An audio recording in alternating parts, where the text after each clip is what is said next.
আমাদের দেশে হরহামেশাই দেখবেন কিছু অবাধ্য সন্তান তার পিতামাতার ভরণ পোষণ করে না।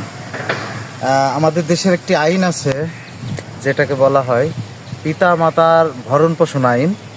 যেই আইনে স্পষ্ট বলতেছে যে কোনো অবাধ্য সন্তান যদি তার পিতামাতার ভরণ পোষণ না করে, তার যে চিকিৎসা ব্যয়, তার যে খাদ্য, প্রয়োজনীয় যে মৌলিক চাহিদা যদি তার সন্তান পূরণ না করে, তাহলে কিন্তু তার সন্তানের জন্য শাস্তির ব্যবস্থা আছে। এবং শুধু সন্তানের জন্য না, ধরেন ওই সন্তান তার স্ত্রীর বাধ্য হয়ে তার মা বাবাকে ভরণ পোষণ করে না, আমাদের দেশে এরকম অনেক কিছু দেখা যায়, তাহলে তার জন্য আমাদের দেশের আইনে জরিমানার ব্যবস্থা আছে, যেটা হচ্ছে 1,00,000 টাকা অনাদায়ে 3 মাসের কারাদণ্ড। যদি এই বিষয়টা আপনাদের কাছে গুরুত্বপূর্ণ মনে হয় এবং যারা এটা প্রথম শুনছেন, শেয়ার করে যারা জানে না তাদের জানার সুযোগ দিন।